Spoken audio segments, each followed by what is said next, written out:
dalam nama Yesus kami berdoa dan mengucap syukur. Yang siap diberkati Tuhan sama-sama katakan amin. Beri tepuk tangan yang dahsyat bagi Allah kita. Haleluya. Puji nama Tuhan. Silakan duduk Bapak Ibu yang dikasihi Tuhan. Shalom. Selamat hari Minggu, selamat pagi. Tuhan Yesus memberkati kita semua. Terima kasih untuk Bapak Gembala, Bapak Pendeta Rudi Darmawan bersama Ibu yang boleh mengundang saya di tempat ini. Dan seluruh tim pengerja dan seluruh jemaat GBI Metro Permata. Saya sangat bersuka cita bisa ada di tengah-tengah Bapak Ibu Saudara di tempat ini. Ya, saya bukan siapa-siapa tapi kita adalah keluarga di dalam Tuhan. Katakan amin saudara ya. Saya bersyukur juga ada sahabat saya Bapak Freddy. Tadi kita ketemu disambut di depan. Pak Freddy ini senior saya di kampus ya. Kita sama-sama ambil studi Master of Theology. Dan itu semua untuk kemuliaan Tuhan. Nah Bapak Ibu yang dikasihi Tuhan, siap diberkati Tuhan pagi ini. Amin. Nah mari sama-sama kita buka Alkitab kita 1 Timotius pasal yang keempat. Ayatnya yang ke-8. Satu ayat yang mungkin sering kita baca. Tapi biarlah ayat ini boleh mengingatkan kita kembali akan pesan Tuhan yang begitu dalam kehidupan kita.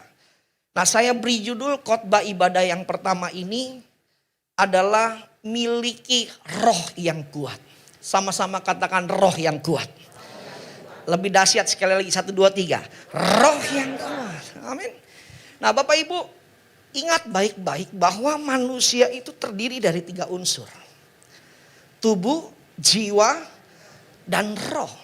Nah kita harus tahu bahwa di antara tubuh, jiwa, dan roh ada satu yang dinamakan kardia atau kardio. Atau lebih sering kita kenal dengan heart, hati. Nah jadi tubuh, jiwa, dan roh. Lalu di tengah-tengahnya ada hati. Nah kita harus mengerti bahwa begini Pak Bu. Hati itu sangat penting bagi kehidupan manusia. Kenapa? Karena dari hati Alkitab bilang terpancar segala kehidupan kita. Nah jadi tubuh, jiwa, dan roh kita harus perhatikan baik-baik. Tapi yang paling utama yang harus kita perhatikan adalah roh. Kenapa? Karena begini. Kalau hati kita hanya dikuasai oleh jiwa dan tubuh, jiwa itu kehendak, ya, keinginan. Hanya dikuasai oleh jiwa dan tubuh, maka hati akan mengeluarkan yang sesuai jiwa dan kehendak. Tapi kalau hati dikuasai oleh roh, artinya kalau roh kita itu betul-betul kuat, roh kita itu betul-betul terisi penuh, maka ketika hati mengalami goncangan atau tekanan, hati akan mengeluarkan buah roh. Sampai sini yang mengerti katakan amin. Saudara. Nah makanya kita harus perhatikan baik-baik. Jangan lupa bahwa hidup kita ada yang namanya roh. Nah dalam terjemahan asli roh itu pakai kata pneuma. Ya pneuma itu tempat Allah berdiam. Nah coba kita baca satu ayat ini. 1 Timotius 4 ayat yang ke-8. Latihan badani terbatas gunanya. Tetapi ibadah itu berguna dalam segala hal. Karena mengandung janji. Baik untuk hidup ini maupun untuk hidup yang akan datang. Latihan badani. Bicara olahraga. Fitness. Jalan pagi, jalan sore, apalagi jalan-jalan ya termasuk juga jalan-jalan ya nggak apa-apa itu ya jalan-jalan. Apalagi aerobik, apalagi zumba. Nah itu yang ibu-ibu biasanya. Ya. Pilates, waduh.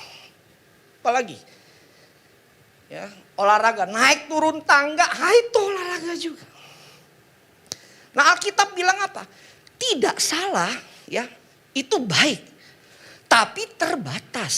Sama-sama katakan terbatas. Terbatas gunanya. Nah Alkitab bilang apa?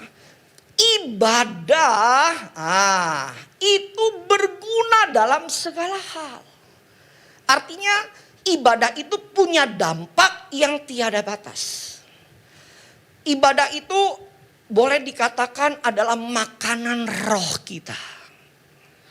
Ingat, tubuh butuh makanan. Jiwa juga tanpa disadari butuh makanan. Jiwa itu kan bicara kehendak ya. Nah saudara ikutin kehendak tuh ya. Hal-hal yang sifatnya duniawi, saudara lagi kasih makan tuh. Hal-hal yang sifatnya duniawi dalam hidup saudara. Nah roh juga butuh makan. Nah Alkitab dahsyat, katakan gini, ibadah mengandung janji baik untuk hidup ini maupun untuk hidup yang akan datang. Artinya apa? Ibadah itu berdampak sampai ke surga. Ibadah yang dalam tanda petik bisa membawa kita berhubungan bahkan akan tinggal nanti di surga kelak. Nah ini penting sekali untuk kita perhatikan.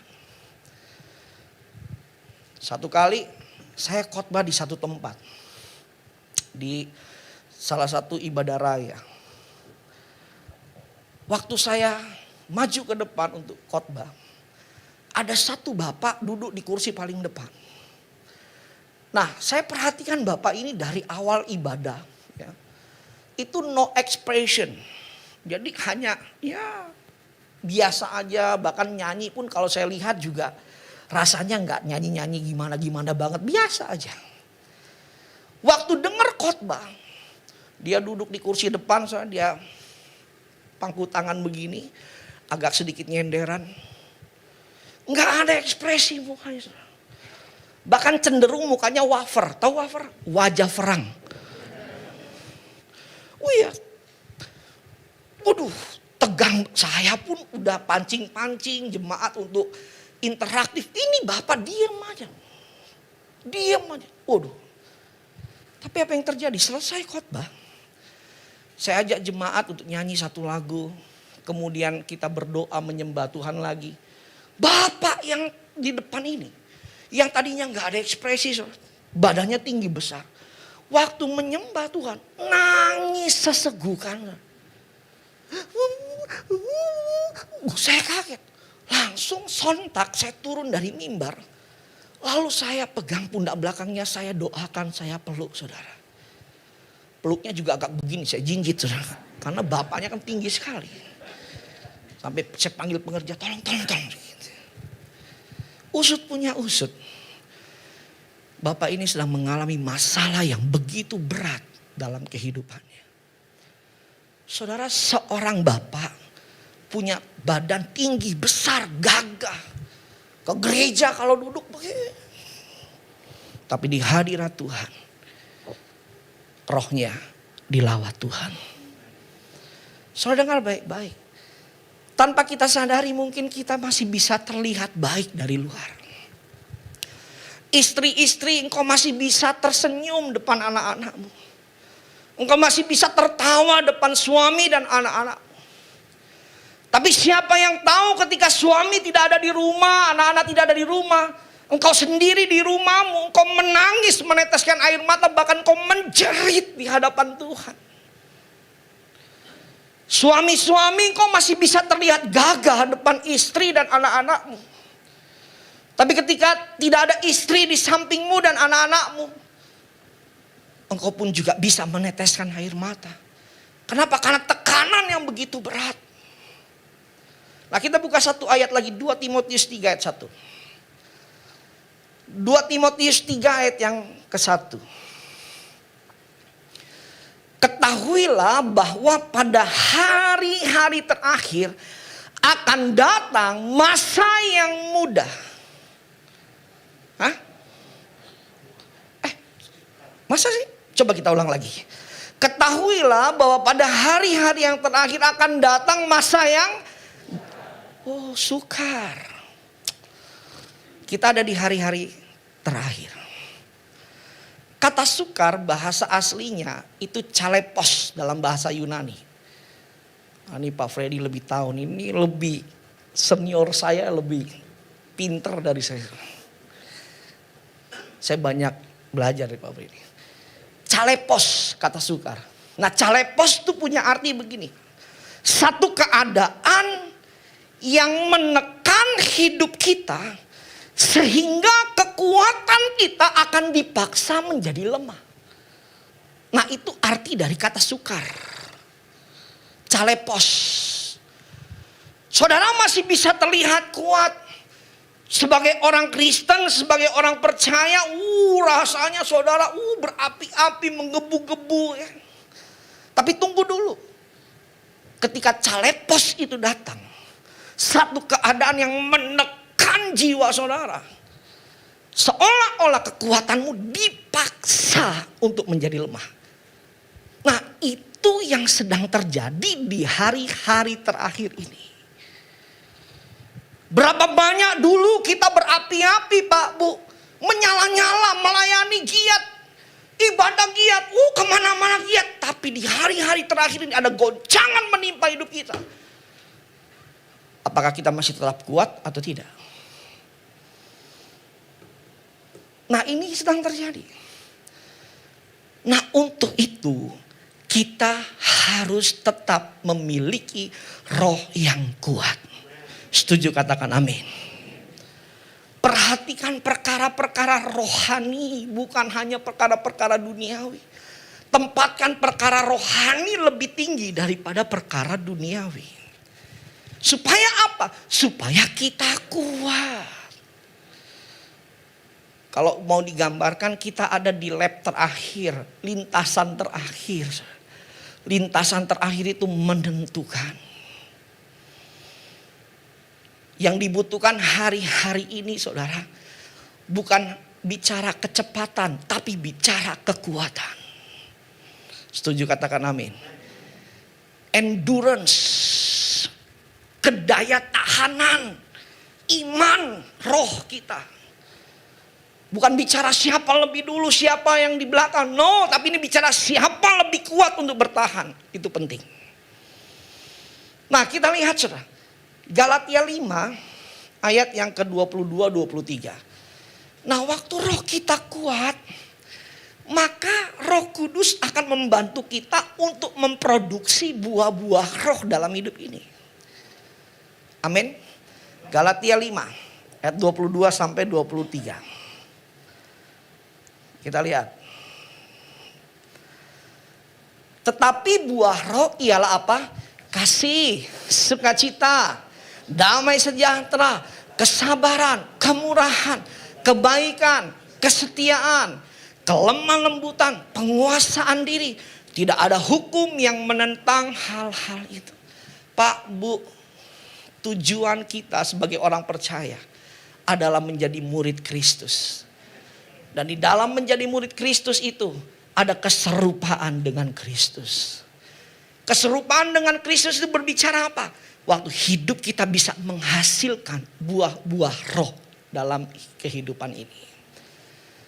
Nah, buah-buah roh ini gak bisa terjadi kalau roh kita gak kuat. Buah roh ini gak bisa dihasilkan kalau yang lebih kuat dalam hidup kita adalah kehendak kita, jiwa kita, tubuh kita. Rohnya gak ada, gak bisa terjadi. Nah, saya akan bagikan bagi kita semua 4 keuntungan waktu rohani kita kuat. Nah, jadi 4 keuntungan ini adalah garis besar dari 9 buah roh tadi. Jadi supaya saudara bisa menangkap lebih baik, mencernanya dan mengaplikasikan dalam kehidupan kita. Nah, ada 4 keuntungan ketika roh kita didapati kuat. Nah, keuntungan yang pertama, kita buka 2 Timotius 1 ayat yang ke-7. 2 Timotius 1 ayat yang ke-7. Ingat-ingat ya tadi buah roh, kasih, sukacita, damai sejahtera ya. Ingat-ingat itu semua ya. Nah, 4 keuntungan ini adalah rangkuman dari 9 buah roh ya. 2 Timotius 1 ayat yang ke-7. Dikatakan demikian, sebab Allah memberikan kepada kita bukan roh ketakutan, melainkan roh yang membangkitkan kekuatan. Wow. Jadi waktu saudara rohaninya kuat, Saudara punya jiwa yang kuat, punya perasaan yang kuat, punya iman yang kuat, punya pikiran yang kuat. Membangkitkan kekuatan, kasih, dan ketertiban. Wow. So perhatikan kata ketertiban. Kata ketertiban itu bahasa aslinya adalah salmain, bahasa Yunania. Sama-sama katakan salmain. Nah, yang unik ternyata begini. Kata salmain ini disamaartikan dengan arti kata tenang. Sama-sama katakan tenang. Jadi kita bisa menangkap nih. Waktu kita punya roh yang kuat, keuntungan yang pertama, kita akan menjadi orang yang gampang tenang. Sekali lagi sama-sama katakan gampang tenang. Tenangnya lemes. Sekali lagi 1, 2, 3 katakan gampang tenang. Pak, Bu, ini penting dalam hidup kita hari-hari. Kita butuh yang namanya ketenangan. Roh yang membangkitkan ketertiban yaitu ketenangan dalam hidup ini. Kenapa? Karena banyak orang gak bisa tenang. Apa sih arti tenang? Saya mengartikan tenang itu artinya adalah tidak mudah terpancing dengan keadaan. Itu tenang. Saya mau tanya dulu nih. Jujur ya. Bapak Ibu, suami istri. Kalau lagi berdebat nih suami istri nih. Bisa tenang gak kira-kira? Diam semua. Suami istri kalau lagi bersih tegang, saya mau tanya, siapa yang lebih cenderung tenang? Ayo. Takut semua. Pak, ini gereja Pak, jangan macam-macam. Suami apa istri yang lebih cenderung tenang? Waduh,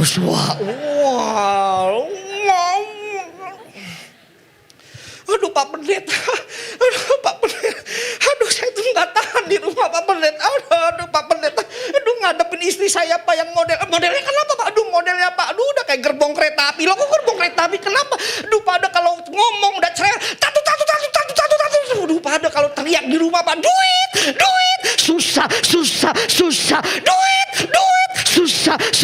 susah, tuh istri saya Pak, tapi bukan istri-istri di sini katakan amin. Istri-istri yang di luar sana, yang di ujung barat daya. Tapi istri yang di luar sana WhatsApp saya mau datang ibadah pagi di sini katanya. Lalu istrinya ngomong, duh Pak Pendeta gimana juga ya Pak Pendeta. Gimana saya nggak cerewet Pak Pendeta sama suami Pak Pendeta. Aduh Pak Pendeta kalau udah dengar token listrik bunyi Pak Pendeta di rumah. Terus nggak ada duit. Nur. Gimana nggak panik Pak Pendeta. Bu saya ajarin nih. Kalau dengar token listrik bunyi di rumah nggak ada duit. Diamin aja.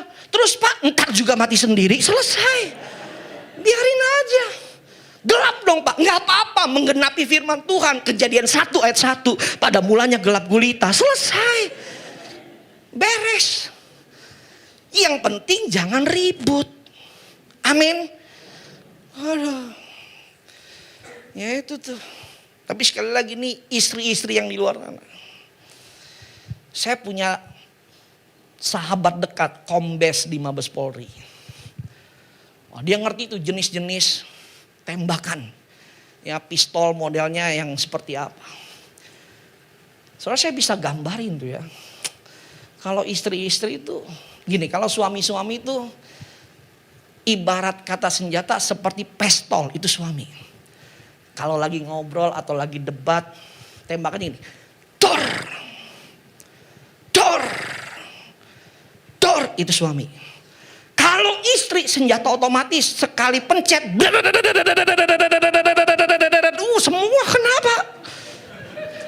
Istri yang di luar katakan amin. Bukan istri di sini. Istri di sini semua baik semua. Oh, aminnya kenceng banget. Amin. Tenang. Sama-sama katakan tenang. Tenang, Pak, Bu. Ada masalah, tenang. Amin. Tenang. Ingat loh, Alkitab bilang apa? Berkat datang dari kerukunan. Kalau di rumah gak ada kerukunan, bagaimana mau ada berkat? Tenang. Nah, yang luar biasa juga, saudara.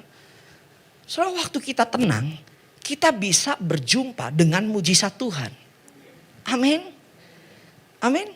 Coba kita lihat Yesaya pasal 30 ayat 15. Yesaya 30 ayat 15. Yesaya 30 ayat 15. Sebab beginilah firman Tuhan, Allah yang Maha Kudus, Allah Israel, dengan bertobat dan tinggal diam, kamu akan diselamatkan. Dalam tinggal tenang dan percaya terletak kekuatanmu. So, waktu tenang, saudara bisa dengan mudah menemukan pertolongan Tuhan. Amin. Tapi beda kalau saudara panik, saudara gak bisa tenang. Waduh, saudara gak akan lihat pertolongan Tuhan. Saudara kalau belajar ilmu tentang safety guard atau seorang penyelamat orang yang tenggelam di laut, saudara akan kaget. Saudara akan menemukan di salah satu poinnya bahwa seorang penyelamat itu diizinkan untuk memukul tengkuk leher dari korban yang tenggelam supaya pingsan. Kenapa? Karena ternyata begini, waktu orang yang tenggelam, ketika akan ditolong, kalau dia nggak bisa tenang atau nggak pingsan, dia akan meronta-ronta. Waktu meronta-ronta, dia bisa membawa orang yang menyelamatkan itu bisa ikut tenggelam. Makanya diizinkan harus tenang dulu, pingsan dulu. Saudara mau ditolong Tuhan?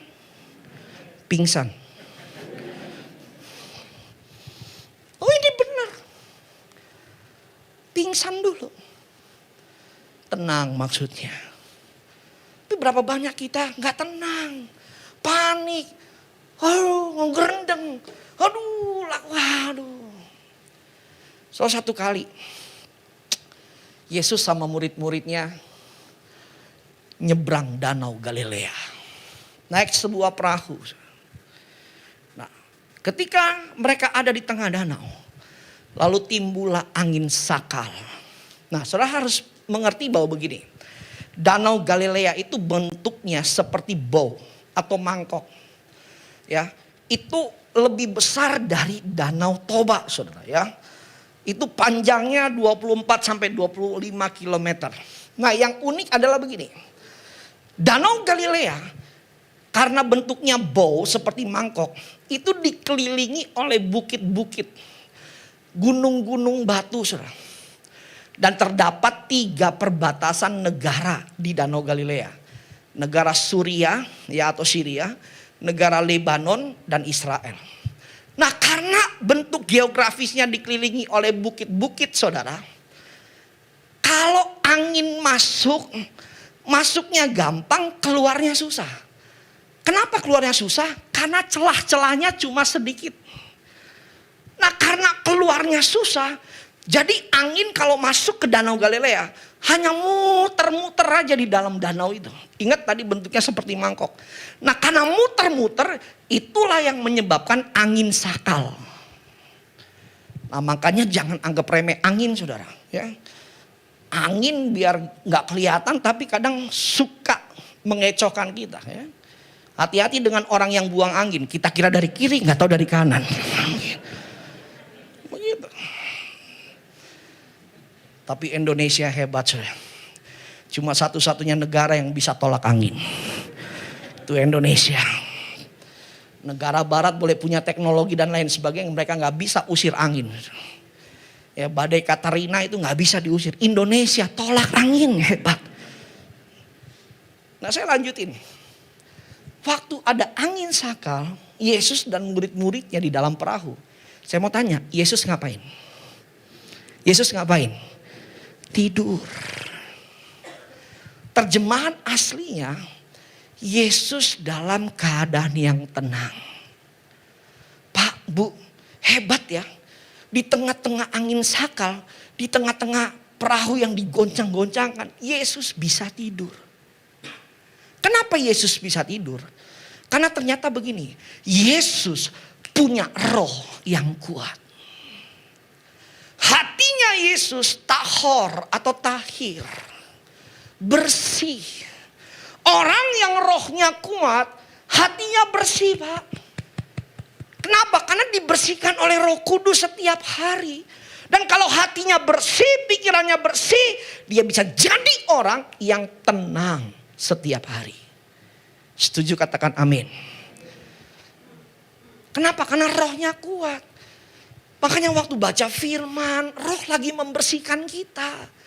Membersihkan kita dari kekhawatiran, kecemasan, ketakutan, kebencian, keiri hatian, dan lain sebagainya. Waktu kita berdoa menyembah Tuhan, roh kita lagi dibersihkan. Ketika masalah goncangan datang, hati kita udah bersih. Waktu hati kita bersih, kita kuat menghadapi goncangan. Setuju, katakan amin. Yang pertama, mudah tenang.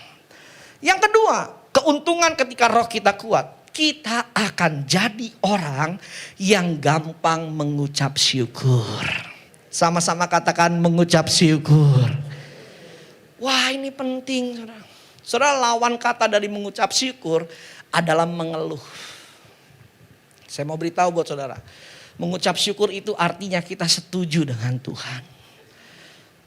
Kalau kita setuju dengan Tuhan, berarti kita sedang memposisikan diri kita ada di pihak Tuhan. Kalau kita ada di pihak Tuhan, siapa yang akan jadi lawan kita? Nggak ada, saudara. Amin. Dan yang luar biasa, ucapan syukur akan membawa kita juga kepada mujizat Tuhan. Ini nggak main-main. Waktu 5.000 orang, mereka ada di padang rumput. Belum termasuk wanita dan anak-anak. Yesus tergerak hatinya. Belas kasihan Yesus timbul. Lalu Tuhan bilang kepada murid-murid, adakah makanan buat mereka? Lalu murid-murid bilang, aduh mau beli di mana nih? Udah malam. Tapi murid-murid bilang, guru, ada satu anak kecil, dia punya makanan. Tapi guru, makanannya ya sedikit.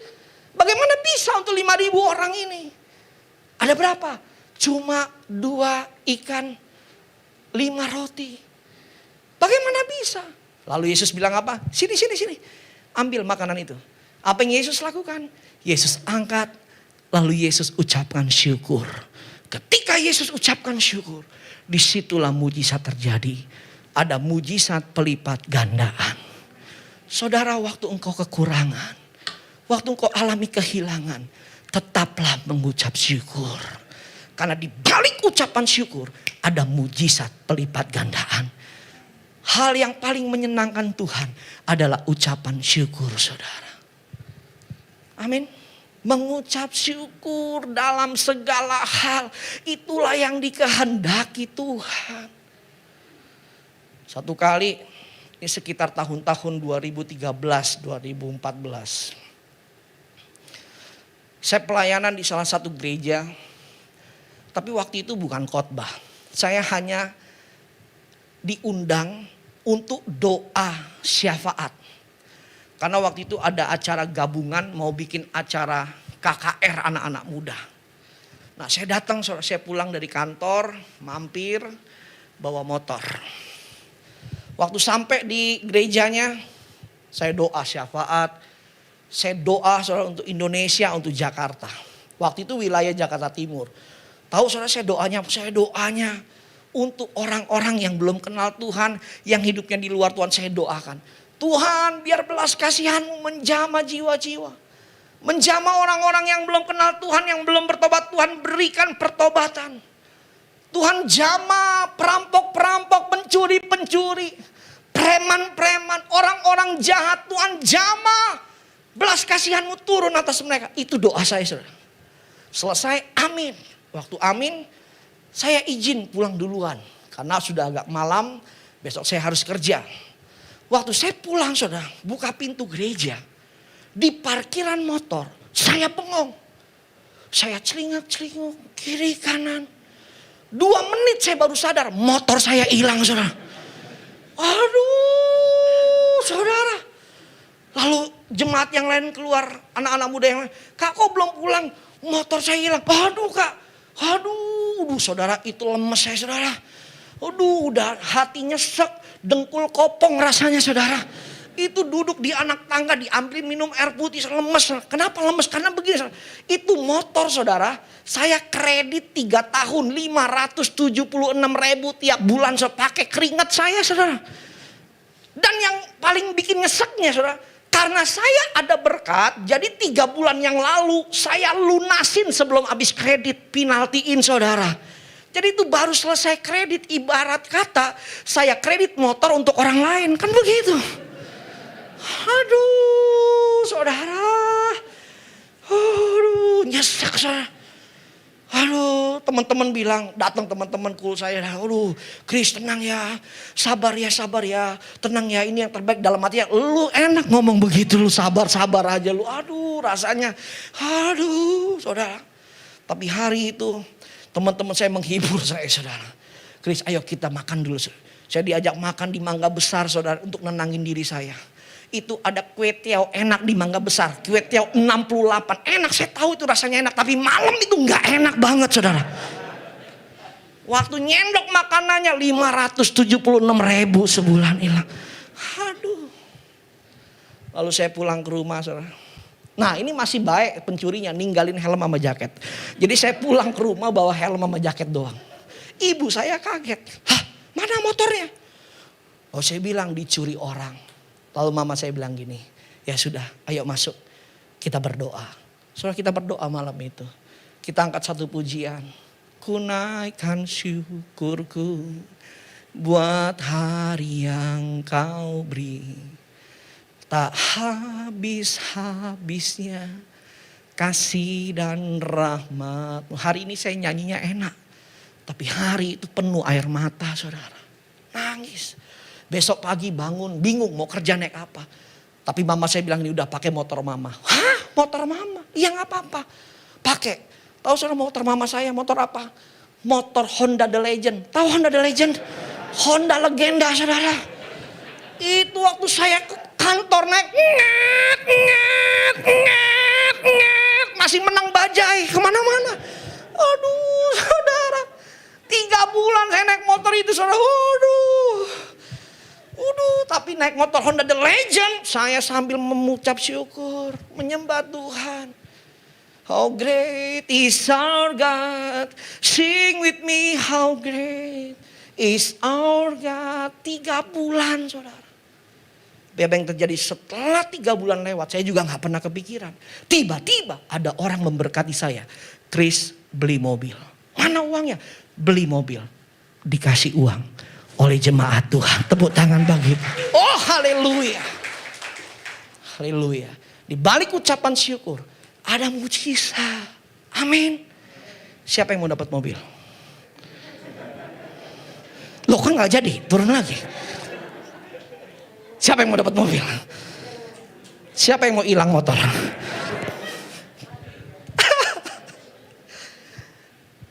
Bukan masalah mujizat dan kehilangannya, tapi ini bicara respon hati. Amin. Kita bisa berespon mengucap syukur kalau roh kita kuat.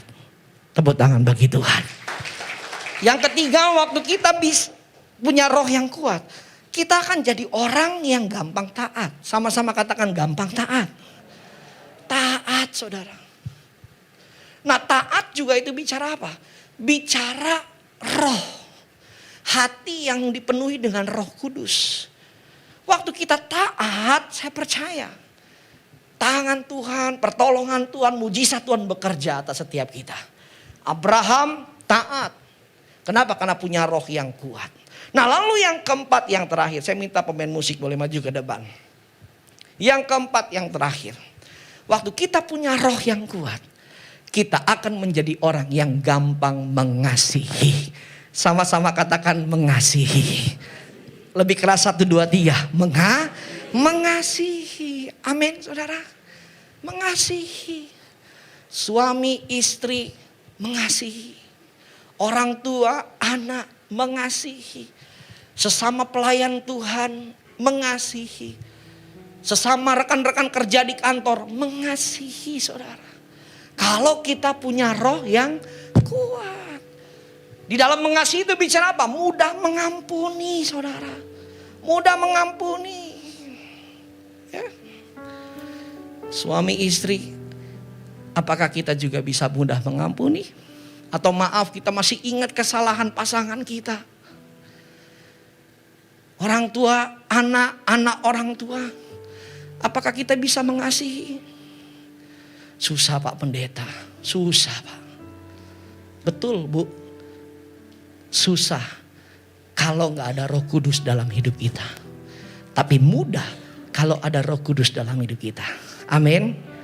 Saya tutup dengan satu statement. Tolong diingat, jangan pernah dilupakan statement ini. Surga adalah tempat bagi orang-orang yang sudah diampuni oleh Tuhan. Dan, jadi belum berhenti. Dan tempat orang-orang yang sudah bisa mengampuni orang lain. Jadi dengan kata lain, surga bukan hanya tempat orang-orang yang sudah diampuni oleh Tuhan. Tapi surga adalah tempat orang-orang yang bisa mengampuni. Amin. Bapak Ibu, maaf, jangan sampai Tuhan datang atau sebelum Tuhan datang kita udah berangkat duluan, kita belum mengampuni. Jangan sampai saudara. Jangan sampai. Amin. Nah, kita bisa mengampuni kalau roh kita kuat. Amin. Tepuk tangan bagi Tuhan. Mari kita bangkit berdiri. Kekuatan di hidupku, ku dapat dalam Dia tak pernah tinggalkanku. Tinggalkanku, setia menopang, berseru,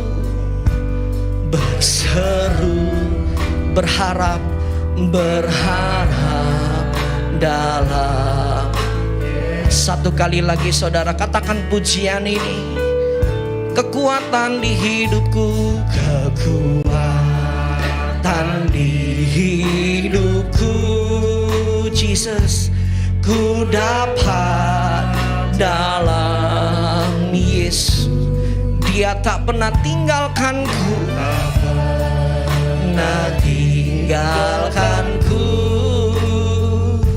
setia menopangku, berseru, berharap dalam Yesus. Angkat hatimu, katakan ajaib kau Tuhan, ajaib kau Tuhan, penuh kuasa, sanggup pulihkan keadaanku. Dalam tangan-Mu seluruh hidup tak akan goyah selamanya. Mari satu kali lagi saudara, angkat hatimu lebih lagi, katakan ajaib kau Tuhan, penuh kuasa, sanggup pulihkan Tuhan, oh keadaanku. Dalam tangan-Mu seluruh hidup tak akan goyah selamanya. Mari buka mata sebentar saudara, lihat ke depan. Soal 2 minggu yang lalu dengan anugerah Tuhan, saya diizinkan Tuhan untuk menikah saudara. Ya, tepuk tangan. Terima kasih, itu anugerah Tuhan. Kalau beberapa teman saya, wah mereka bilang, wah ini mujizat. Karena umur saya memang udah gak muda lagi soalnya. Memang kelihatannya casingnya aja yang 15 tahun kan gitu. Tapi dalemannya, waduh udah 39 tahun saudara. Tuhan izinkan saya dapat berkat, dapat mujizat. Saya menikah di tanggal 30 Juli saudara.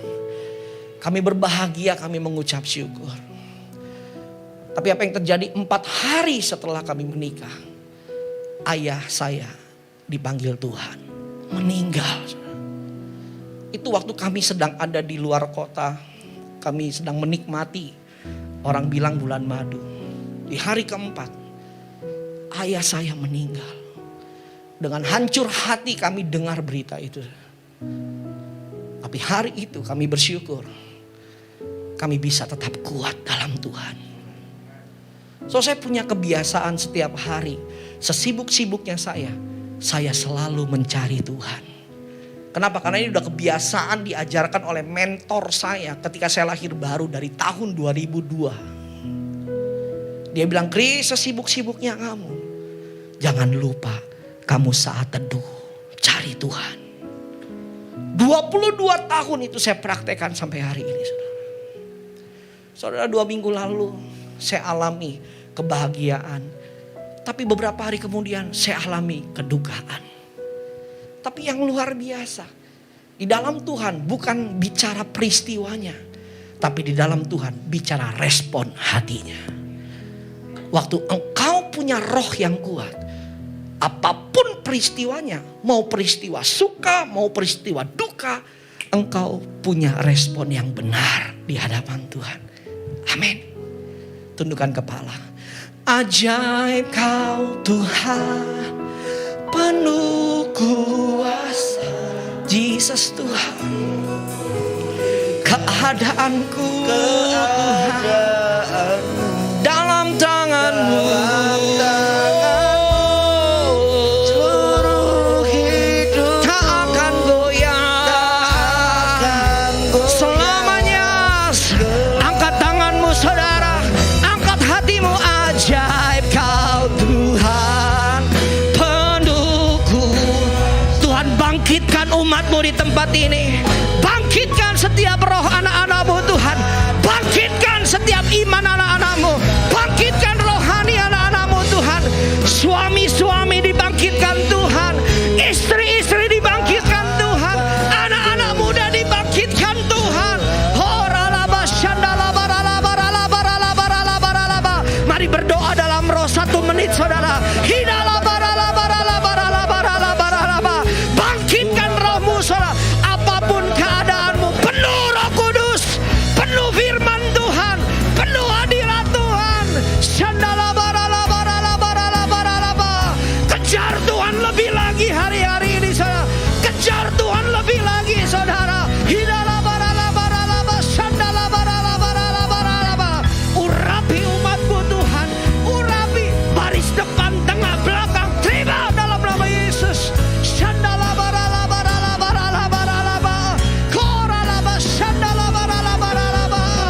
Terima kasih ya Tuhan, terima kasih. Bangkitkan kami pelayan-pelayan Tuhan, jemaat Tuhan. Mari angkat tangan kita saudara. Ajaib kau Tuhan, penuh kuasa. Jesus Tuhan. Oh Tuhan, keadaan dalam tangan-Mu. Oh haleluya. Ya Tuhan, ya Tuhan, ya Tuhan. Selamanya. Biar Kau bangkitkan setiap kami Tuhan. Amin. Para pelayan-pelayan Tuhan, para jemaat Tuhan, bangkitkan roh kami ya Tuhan. Biar hari-hari ini kami lebih fokus mengejar Tuhan, lebih fokus memberi makan rohani kami ya Tuhan. Karena waktu roh kami kuat, kami akan menjadi orang-orang yang gampang tenang dalam menghadapi apapun kehidupan ini.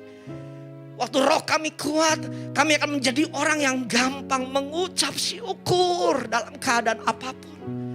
Dan waktu roh kami kuat, kami akan jadi orang yang gampang taat di hadapan Tuhan. Dan waktu roh kami kuat, kami akan jadi orang yang gampang mengasihi, mengampuni, menyayangi siapapun yang ada di sekitar kami. Tuhan, terima kasih untuk firman-Mu. Terima kasih ya Tuhan. Roh Kudus terus berbicara atas setiap anak-anak. Memberkati kami semua Tuhan. Haleluya, haleluya.